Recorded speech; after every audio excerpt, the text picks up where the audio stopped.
Hey guys, Hamsterwheel Gaming here with a new video, and welcome to the complete PvE guide for Elemental Shamans on the Burning Crusade server.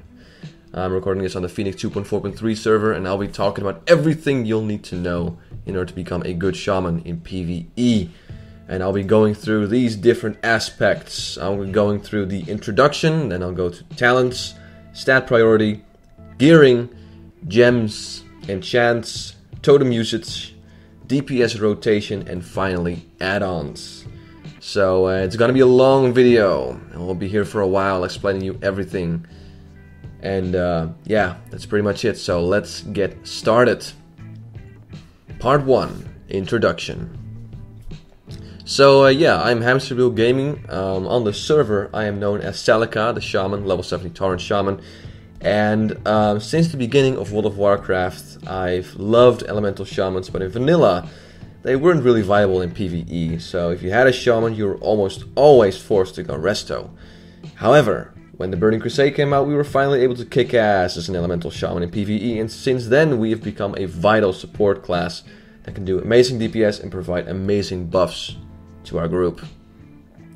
I've been an Elemental Shaman on the server as far as I can remember, and I try to learn as much about my class as I can, and I felt that it might be a good idea to share some of my information with you guys. So here, once again, is my complete guide to the Elemental Shaman for PvE. Part 2, Talents. Let's start off with what talents you should choose. This right here is the most common spec for Elemental Shamans in PvE. It's the so-called 41020 spec. There are several different elemental specs going around on the internet, but most of them will stick to the 41020 format. The other builds I've come across will have more points in Reverberation and no points in Eye of the Storm. I've tried almost all of them, and I personally think that this one works best. So let's talk about the talent points in the elemental tree. First off, we have 5 points in Concussion, which is 5% extra damage for Lightning Bolt, Chain Lightning, and Shock spells. Well, it seems pretty obvious why you would want to put 5 talents in this one. So yeah, 5 points for this one. Then we got 5 points in Convection, which means 10% mana reduction for Lightning Bolt, Chain Lightning, and Shock spells. It's not that necessary for PvP, but for PvE it is wonderful. I'm going to choose 3 out of 3 from Elemental Warning. 10% damage reduction from nature, fire, and frost effects. It's a great talent because it offers a permanent shield, which makes your caster a bit less squishy and it gives more survivability. I'm going to move on to Elemental Focus. Only need 1 talent for that one. This is probably the most important talent for the elemental tree that will allow you to fight a lot longer than without it. After you land a critical strike with fire, frost, or nature spells, your next 2 spells will have a 40% mana reduction. Elemental Focus can proc on any spell and it has no cooldown, so it can also proc while Elemental Focus is already active. Basically, if you can keep Elemental Focus up at all times, you'll be able to cast spells with 40% reduced mana cost at all time. It's one of the reasons why you will have to focus on spell crit a lot, but I will talk about that later on. I'm going to move on to 1 point in Reverberation, which means it will reduce the cooldown of your shock spells by 0.2 seconds. And that would be 1 second if you put 5 points in there, but we're going with 1 point. It's not really that important to you since shocks are very expensive in terms of mana, and you're often obliged to stand at max range, so you'll have to put just 1 point into this talent simply as a filler talent because we want to get further into the elemental tree. I'm going to move on to 5 points in Call of Thunder, which means 6% extra crit for Lightning Bolt and Chain Lightning. As I just said, crit will be a big part of the Elemental Shaman class, and you know, 6% extra crit is really nice. So yeah, 5 points in Call of Thunder, definitely 5 points. I'm going to move on to Storm Reach. I'm going to put 2 talent points in this one. It will increase the range of your Lightning Bolt and Chain Lightning spell by 6 yards. Again, this is very useful in PvE because it will give you more versatility for when you have to walk around during boss encounters or you need to stay at max range. A good example would be the Prince fight in Karazhan. I'm going to move on to Elemental Fury. Just 1 talent point right here. and it will give you 100% extra critical strike damage bonus for your Searing, Magma, and Fire Nova totem, and as well as your Fire, Frost, and Nature spells. Basically, if you hit for 1000 with Lightning Bolt, you will crit for 1500 without this talent point, and you will crit for 2000 with this talent point. It seems pretty obvious why you should get this. I'm going to move on to Unrelenting Storm. I'm going to put 3 talent points in there. It will regenerate mana equal to 6% of your intellect every 5 seconds, even while casting. It will be 10% with 5 talent points, but we're going with 3. A very handy talent that will make sure you last a bit longer during fights. I would smack 5 points in this talent, but unfortunately you can only spend 3 points for this one, since we can only use 41 talents in the elemental tree and there's no room to move around when it comes to this specific talent. It's very unfortunate, and I wish Blizzard switched this around for something like Reverberation or something like that, but it is what it is. Last but not least, let's throw a bit of math in here. My Elemental Shaman has about 400 intellect unbuffed. That means I get 400 times 0.06 equals 24 mana every 5 seconds while casting. It doesn't really seem like a lot, but during a 5-minute boss fight it will generate a total of 24 times 12 times 5 is 1440 extra mana, which isn't too bad if you ask me. I'm gonna move on to Elemental Precision, 3 points here. It will increase your chance to hit with Fire, Frost, and Nature spells by 6%, and reduces the threat cost by Fire, Frost, and Nature spells by 10%. If you're a caster, your first step into getting Wraith worthy is getting hit capped, so any extra hit rating that you can get from talents is essential. The 6% hit chance is massive and should not be skipped by any Elemental Shaman who wants to go PvE. Naturally, the 10% reduced threat is also really handy. Lightning Mastery, 5 points in here. It reduces the cast time of your Lightning Bolt and Chain Lightning by 0.5 seconds. Again, I do not really need to explain this, it's very obvious. 5 points right in there. I'm gonna move on to Elemental Mastery, 1 point. It gives your next spell a 100% crit chance and it will cost no mana. This spell is absolutely wonderful since it's a free crit and it will activate Elemental Focus, so it will also reduce the mana cost of your next 2 spells by 40%. I've mainly used this talent during trash mobs with Chain Lightning, since it will give you a massive DPS boost and you will get to see a lot of fancy numbers on the screen, which is always nice. Moving on to Lightning Overload, 5 points in here. It gives your Lightning Bolt and Chain Lightning a 20% chance to cast a second similar spell on the same target at no additional cost. That causes half damage and no threat. Another wonderful talent in the Elemental Tree. This will occasionally give you a free Lightning Bolt that can also crit and activate Elemental Focus, which makes it even better. So 5 points in this one. I'm gonna move on to the last talent in the Elemental Tree, which is Totem of Wrath, 1 point. This is one of the talents that defines the PvE Elemental Shaman. It will allow you to drop a totem that will give your group 3 extra spell crit and 3 extra spell hit, which is amazing for pretty much every caster in the game. Combined with 3 talent points in Elemental Precision, you will already get 9% extra spell hit just from the Elemental Tree, which means we're already getting pretty close to getting hit capped. Let's move on to the Restoration Tree. I'm going to start off with 5 points in Tidal Focus, which will reduce the mana cost of your heals by 5%. So I've seen PvE Elemental Shaman builds where people put 5 points and improve the healing wave. But personally I prefer to put 5 points in Tidal Focus. The only time I really had to throw out a heal was in an emergency situation where the tank had very low HP. So when that happens I prefer to use lesser healing wave, since it's a quick cast and when you need to act fast you need a fast healing spell. Makes sense. I just think that the casting time of healing wave is just too long, even with 5 talent points. So I suggest you put the first 5 talent points of the Restoration Tree into Tidal Focus. Alright, we're going to move on to Improved Reincarnation. I'm going to put 1 talent point in there. The reason is because you will have to spend 4 talent points for 3 on Nature's Guidance and 1 on Totemic Mastery, which will leave you with 1 extra filler talent point, if you will, that you'll have to spend in order to get Tidal Mastery, which is the whole reason we're putting talent points into the Restoration Tree. 1 point in improved reincarnation will reduce the cooldown of your reincarnation spell by 10 minutes, and you will be reincarnated with 10% more health and mana. I'm going to move on to Totemic Focus, 5 points in here. Reduces the mana cost of your totems by 25%. I've chosen to put 5 points in here because I see improved reincarnation as a convenience when the whole raid wipes and you want to res up fast. However, reduced mana cost on your totems can be a necessity since you want to be able to have mana for as long as you can during a boss fight. No one likes people that are out of mana, and 5 points in Totemic Focus will make sure you last a lot longer during long fights. So 5 points in there.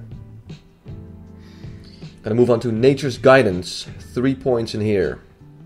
Increases your chance to hit with melee attacks and spells by 3%.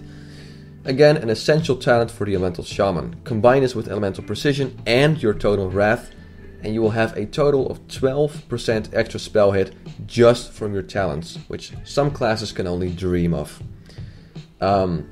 Do note though that if you happen to start working your way through tier 5 and tier 6 content, you'll notice that you will get a lot of spell hit through gear, and once you will have more than the required amount of hit rating, which I will talk about in a few minutes, you can actually start putting less talent points into this one and more into Unrelenting Storm for more longevity. Just letting you know. I'm going to move on to Totemic Mastery, 1 point in there. The radius of your totems that affects friendly targets is increased to 30 yards. Basically, it's a really handy talent that allows you to move around more without having to replace your totems all the time. And yeah, it's just 1 point. Why would you not take this? It's great. So 1 point in Totemic Mastery.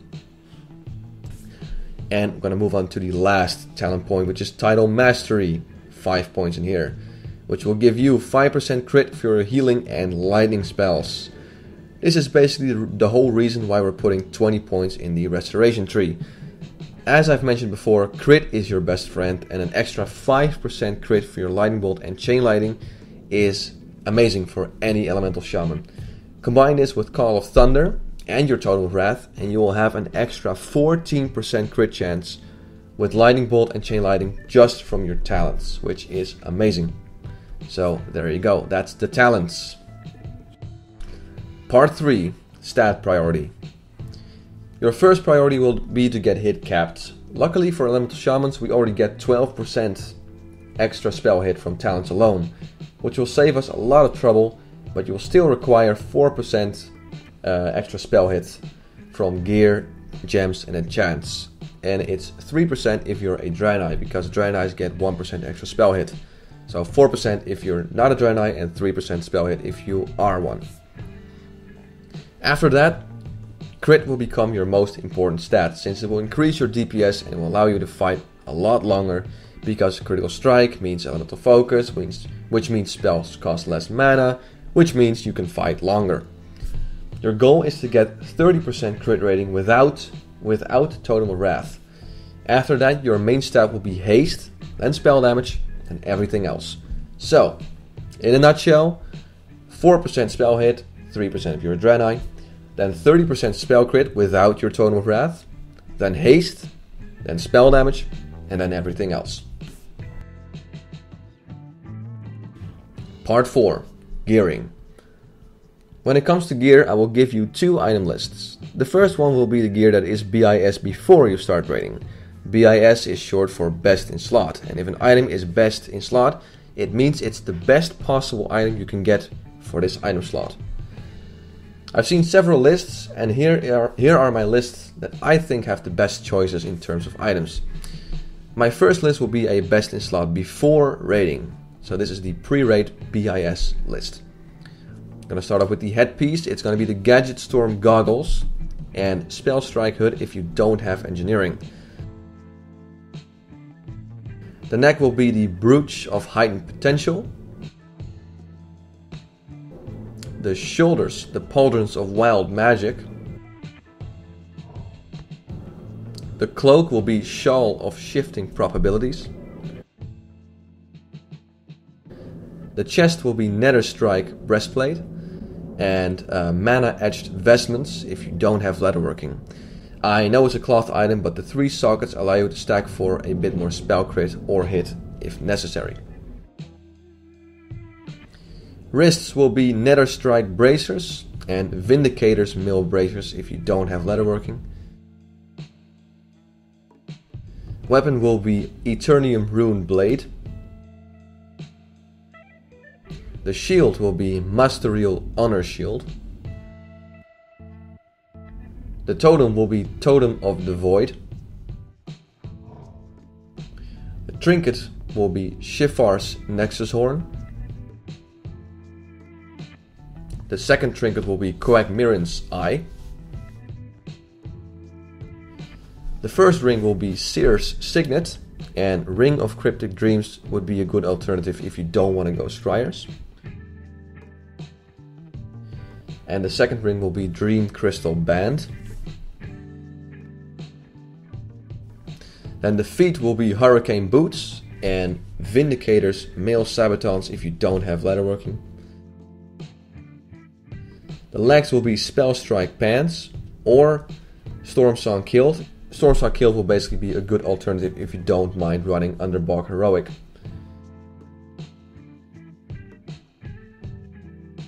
The waist will be Nether Strike Belt and Belt of Blasting if you don't have leatherworking. And the hands will be Earth Mantle Hand Wraps. That is the pre-raid best in slot list. Gonna move on to the tier 4 best in slot. So this is basically the best possible items you can get before attending tier 5 content such as Serpent Shrine Cavern or Tempest Keep. So here we go. The headpiece will be Gadget Storm Goggles and Spell Strike Hood if you don't have engineering. The neck will be Adornment of Stolen Souls.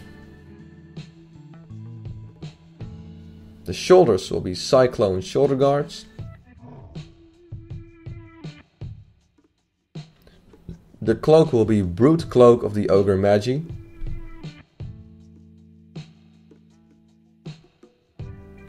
The chest will be Nether Strike Breastplate and Cyclone Chest Guard if you don't have leatherworking.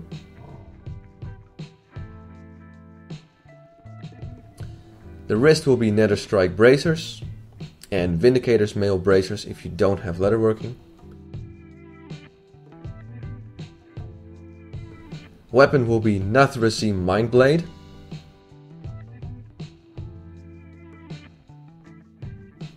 The shield will be Hamsterwheel Honor Shield.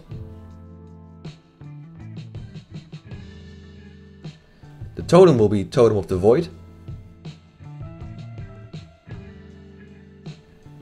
The first trinket will be Shifar's Nexus Horn.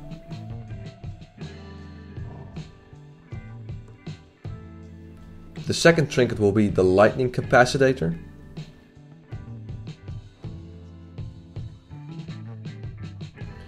The first ring will be Violet Signet of the Archmage.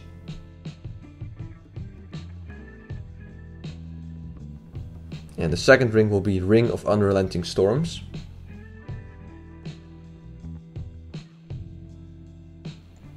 And the feet will be Hurricane Boots and Vindicator's Mail Sabatons if you don't have leatherworking.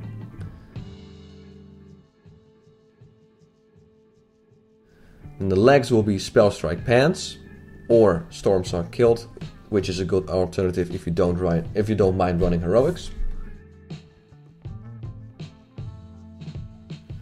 The waist will be Nether Strike Belt and Belt of Blasting if you don't have leatherworking. And the hands will be Soul Eater's Hand Wraps. And that's pretty much it. Those are the 2 best in slot lists that I will give you. So there you go. Part 5. Gems. When it comes to gemming, you should get these gems for their corresponding colors. Meta Socket will require you to get the 12 spell crit and 3% increased crit damage gem. Red Socket, orange spell damage plus spell crit gem. Yellow Socket, orange spell damage plus spell crit gem. Blue Socket, purple stam plus spell crit, which is a heroic drop, or purple stam plus spell damage. If you're going for haste, then you will have to go meta socket, 12 spell crit and 3% increased crit damage. Red socket will be haste gem, yellow socket will be haste gem, and blue socket will be purple stam plus spell crit, which is a heroic drop, or purple stam plus spell damage. Please keep in mind that the haste gems on the orange spell damage plus spell crit gems are much better than any purple gem, so keep an eye out for the socket bonus. If the socket bonus isn't that great, such as plus 2 stamina, you can use another haste gem or spell damage plus crit gem in a blue socket. So, letting you know. Keep an eye on the socket bonus. Part 6. Enchants. Alright, let's talk about the enchants you should get for your Elemental Shaman. I'm going to start off with the headpiece. For the headpiece you will get the 22 spell damage and healing and 14 spell hit rating. You can get this by buying the Glyph of Power from Almador, which will require you to be revered with the Shatar. Shoulders, you will get the plus 18 spell damage and healing and plus 10 spell crit rating. You can get this by buying the Greater Inscription of Discipline from Inscriber Salin, which will require you to be exalted with the Aldor, or the plus 15 spell critical strike rating and plus 10 spell damage and healing. You can get this by buying the Greater Inscription of the Orb from Inscriber Veridis, which will require you to be exalted with the Scryers. Just a little thing to add here.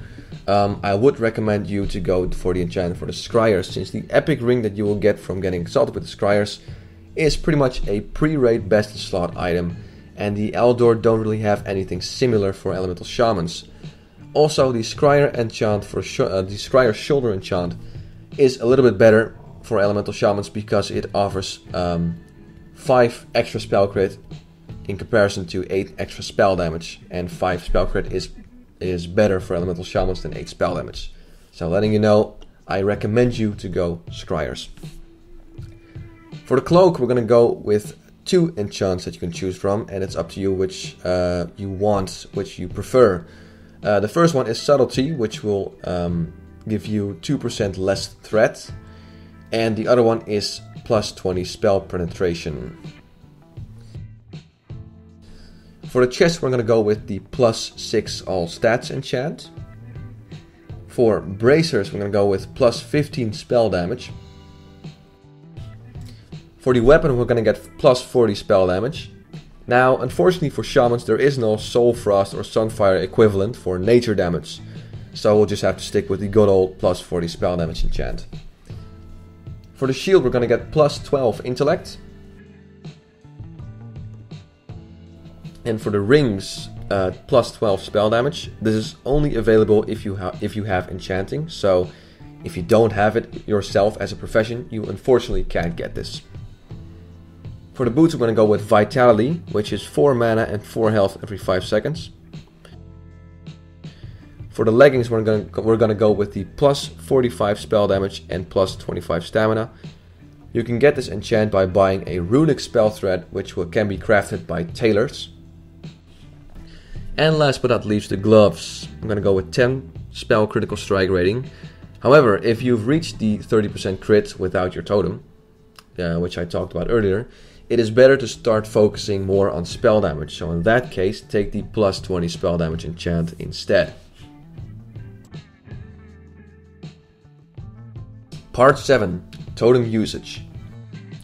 Okay, now that we got the talents and gearing and stuff out of the way, it's time to put your Elemental Shaman in action.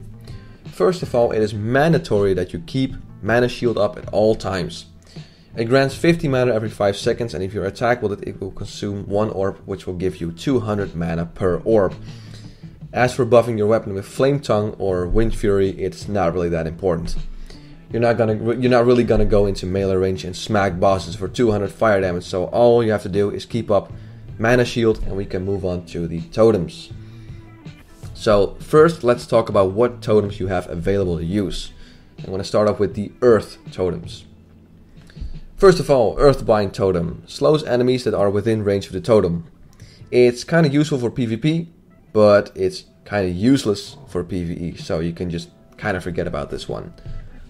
Earth Elemental Totem. Summons an Earth Elemental that will protect the caster and his allies. Basically, it summons a mini tank that will taunt enemy bosses or mobs, so you can keep throwing lightning bolts from a distance. It's not really that useful in PvE, and most of the time, at least on the Feenix server, the Earth Elemental doesn't do anything but stand in one place and scratch its ass. So yeah, you can kind of forget about this totem as well. I'm gonna move on to the Stoneclaw totem. It generates threat, so the mob will be more likely to attack the totem than to attack you. And again, this is kind of useless in PvE if you're doing dungeons or raids. So you can kind of forget about this totem as well. Gonna move on to the Stone Skin totem. Reduces damage taken for party members that are in range of the totem, which is 30 yards. I think this is pretty handy. It's a pretty handy totem to give to tanks and melee DPS for a bit more defense. But since you will be standing at max range most of the time, the melee DPS and tank will probably not be able to stand close enough to benefit from this buff. It can, however, be useful to a caster group to make them a little bit less squishy. Strength of Earth Totem. One of the main Earth Totems that gives a big DPS boost for a melee DPS. If you ever find yourself assigned to a melee DPS group and you don't have any issues with fear, charm or sleep effects, you can drop down this totem to give some love to melee DPS. I know that an Elemental Shaman being assigned to a melee DPS group is extremely rare, but should it happen, you can drop down a Strength of Earth totem. Tremor Totem. A totem that will remove charm, fear and sleep effects every few seconds or so. This is probably the main totem that you should keep down as an Elemental Shaman when it comes to Earth totems. You can always read up on whether an encounter does an AoE fear or something similar, and then decide whether you want to use Tremor Totem or Stone Skin Totem. But it's better to be safe than sorry, so just keep Tremor Totem down at all times.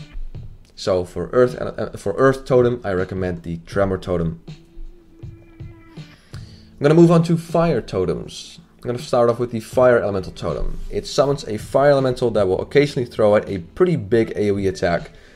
Just like the Earth Elemental Totem, this one's also pretty bugged, at least on the Feenix server. And it just doesn't do enough damage to compensate for the loss of 3% crits and 3% hits that you can get from the Totem of Wrath. The Fire Nova Totem. It summons a totem that will cause a substantial AoE damage to any enemy that is within range of 10 yards. As I mentioned before, you will stand at max range, so most of the time this totem is pretty useless. Frost Resistance Totem. This totem completely depends on what boss you are fighting. A good example would be the first boss in SSC, that is Serpent Shrine Cavern. And the boss I'm talking about is Hydros the Unstable, where you will need as much frost resistance as you can get. So in this scenario, the Frost Resistance Totem is actually very handy. Make sure you train this all the way to rank 4, since it will give your party 70 extra frost resistance, which is really nice. Flame Tongue Totem. Summons a Flame Tongue Totem that enchants all party members' main hand weapons with fire if they are within 20 yards. Basically, it adds fire damage to every hit you do, and it's not really that useful, and it's by far not as good as the Wind Fury Totem that I will talk about later on, so you can forget about this one as well. Magma Totem. Summons a totem that does AoE damage every 2 seconds to all enemies that are within 8 yards of range. Just like the Fire Nova Totem, it's useless since you will stay at max distance for most of the time, so you can kind of forget about this one as well. Searing Totem. Summons a totem that throws out fireballs to an enemy within 20 yards. Another kind of useless totem that will come nowhere near the benefits of Totem of Wrath or the Frost Resistance Totem. And the last one, Totem of Wrath. This is the main fire totem that you'll be using throughout your PvE life. It offers the entire group 3% spell crit and 3% spell hit, and is one of the main reasons why people want at least one Elemental Shaman for every caster group they have. The totem will not give only you, but 4 other people a pretty substantial DPS boost. Unless you have to stack for frost resistance, you have to keep this one up at all time. Let's move on to the water totems. I'm going to start off with the Disease Cleansing Totem. As far as I know, there's no real purpose for this totem in any fights. If there needs to be thrown out a cleanse disease or anything like that, the resto shamans will do that for you, so you can kind of forget about this one. It's not really that necessary. Gonna move on to the fire resistance totem. Just like the frost resistance totem, this one completely depends on what boss you're fighting. A few examples where fire resistance is needed is at High King Malgar in Gruul's Lair, Leotheras the Blind in SSC, and even in a few heroics such as the fight with Vasruden the Herald and Nazan in Hellfire Rampart's heroic. So yeah, keep this one in the back of your mind, since it can be a real lifesaver. Healing Stream Totem. Summons a totem that will restore a little bit of health to the group every 5 seconds. It's not too bad, but the amount of healing it doesn't really outweigh the benefits of having Mana Spring up. Mana Spring Totem. Summons a totem that will restore 20 mana every 5 seconds to the whole group. As long as you're not dealing with boss encounters that require you to get fire resistance, this will be your main water totem. If you add Water Shield to the equation, that means you will have 70 mana every 5 seconds just from abilities, which is really nice. Not only that, it allows the whole caster group to fight a little bit longer. Last but not least, let's throw a bit of math in here. 20 mana every 5 seconds during a 5-minute boss fight, which will mean that the totem will regenerate 20 times 12 times 5 equals 1200 mana for everyone in the entire group, which is really nice and adds a bit of survivability. So there we go. And last but not least, the Poison Cleansing Totem. Just like the Fire Resistance Totem and the Frost Resistance Totem, this one can be mandatory for certain fights, and sometimes it's not used at all. A good example where you will need this totem is on trash mobs of SSC. So just like the Frost Resistance Totem and the Fire Resistance Totem, keep this one in the back of your head. Gonna move on to the Air Totems. I'm gonna start off with the Grace of Air Totem. Summons a totem that will give you 88 agility to anyone in the group that is in range of the totem. This one is really nice for hunters, but normally when you're assigned to a melee group, you're better off using Wind Fury Totem, since it's much more beneficial. Grounding Totem. A totem that will redirect one harmful spell from the caster to the totem. Very useful in PvP, but not really useful in PvE. It's kind of great, but you're better off using the Wind Fury Totem. Nature Resistance Totem. Just like the Frost Resistance and the Fire Resistance, this one is another crucial totem for some of the fights. A good one would be Hydros in SSC, where you'll need to stack Nature Resistance. Generally, Shaman healers will pop them down, but keep this one in mind should you have to drop it yourself. So again, this totem is completely depends on its situation. Sentry Totem. A totem that allows you vision and warns you if enemies are attacking it. It could work for a few PvP scenarios, but not really in PvE, so again, forget about it. Forget about this totem. It's not really that useful. Gonna move on to the Tranquil Air Totem. A totem that reduces threat caused by all party members by 20%. It's a nice totem, but if you have a decent tank and if people are watching their threat properly, this shouldn't be necessary, so you can kind of forget about this one as well. The Wind Fury Totem. The main totem that you will drop if you're assigned to a melee group. Tanks will love you because they can generate threat earlier, and melee DPS will love you since Wind Fury is a massive DPS boost to them. So yeah, Wind Fury Totem, pretty awesome for melee. Windwall Totem. Reduces the damage taken by 122 for all party members. It's pretty handy, but not nowhere near as beneficial as Wrath of Air for a caster group or Wind Fury for a ranged DPS group or melee DPS group. So it's kind of handy, but not really that useful, so forget about it. And last but not least, the Wrath of Air Totem. This is the main totem that you'll be using if you're in a caster group. It gives you an extra 101 spell damage to all party members, which will benefit both caster DPS as healers. Not to mention, if you get 2 pieces of tier 4, it will become 120 spell damage buff. So keep this buff up at all time, unless Nature Resistance Totem is required.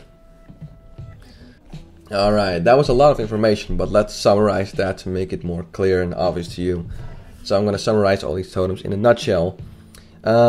If you're in a caster group, you should put down, for the earth totem, the tremor totem or the stone skin totem, if you're absolutely sure that there are no charm / fear mechanics involved.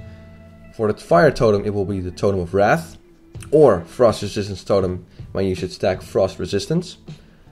For the water totem, it will be the mana spring totem or the fire resistance totem, should you stack for fire resistance. And for the air totem, it's going to be the wrath of air totem or the poison cleansing totem if needed.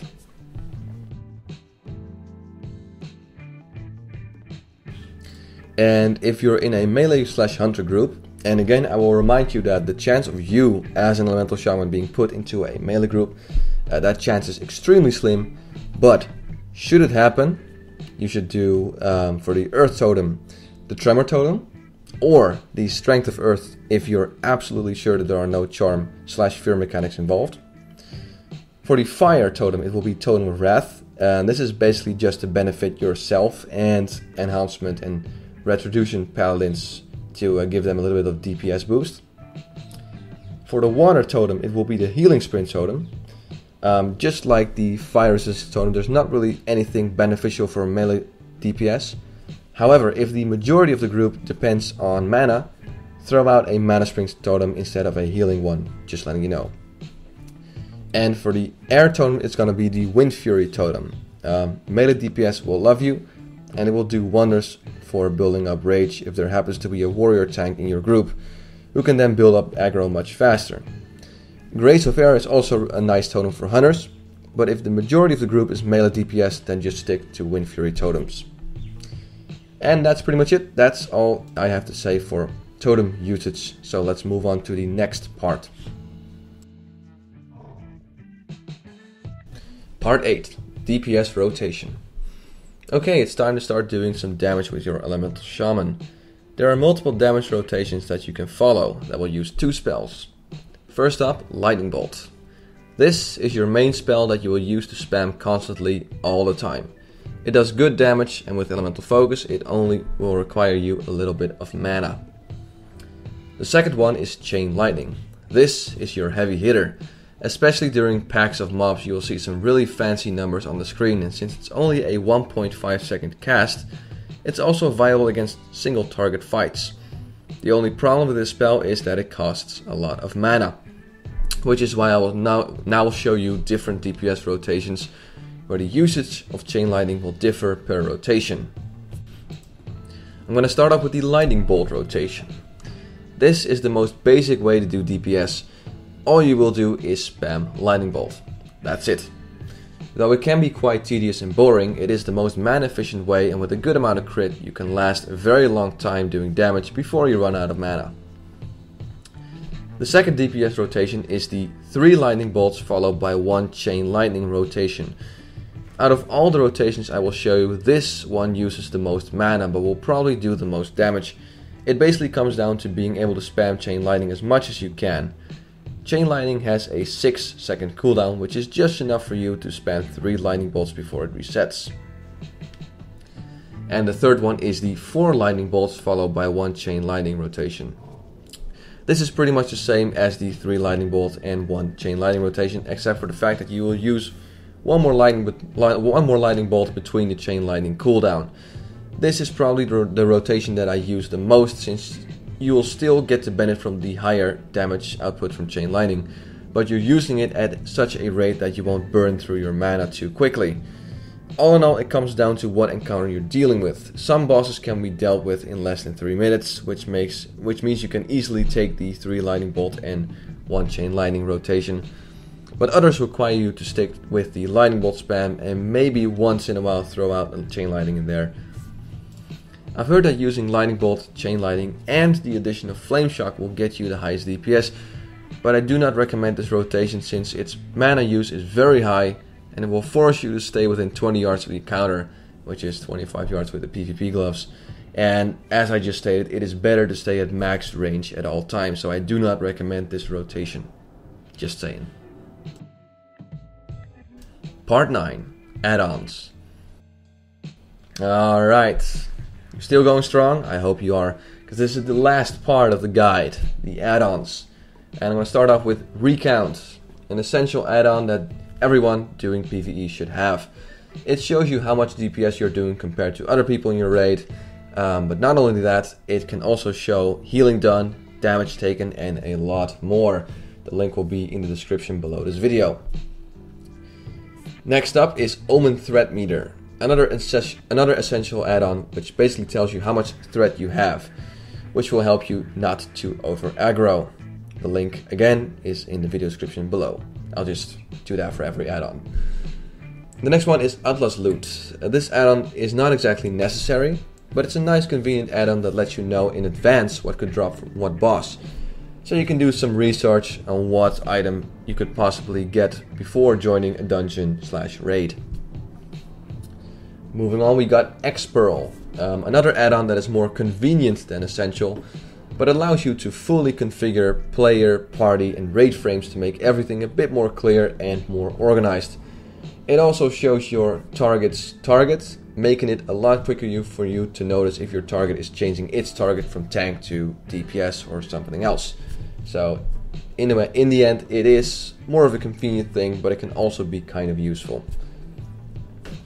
And the last one is going to be Ecastingbar, a wonderful add-on that changes your regular casting bar to one that is fully customizable. Not only that, it also allows you to see what your target is casting, or what your focus target is casting. Very handy should you ever have to interrupt a spell during a boss encounter or something similar. Alright, and that is the end of my guide. That's everything I have to show you and to tell you about the Elemental Shaman. I hope I was able to inform you properly. If you have any questions, if you have any tips or whatever, then feel free to leave a comment below. I hope you liked this video. And I know it's been quite a long video. It took me ages to make this because first I had to type out everything, then post on the forum, then wait for people to give me advice on what I should correct in this guide. Then I had to record everything in terms of audio and video, and then synchronize everything and edit it all together. So it took me a really long time, but it was really fun to do, and it was very informative for me as well. So yeah, I hope you liked this video. I'm Hamsterwheel Gaming, and I hope to see you next time. Bye bye.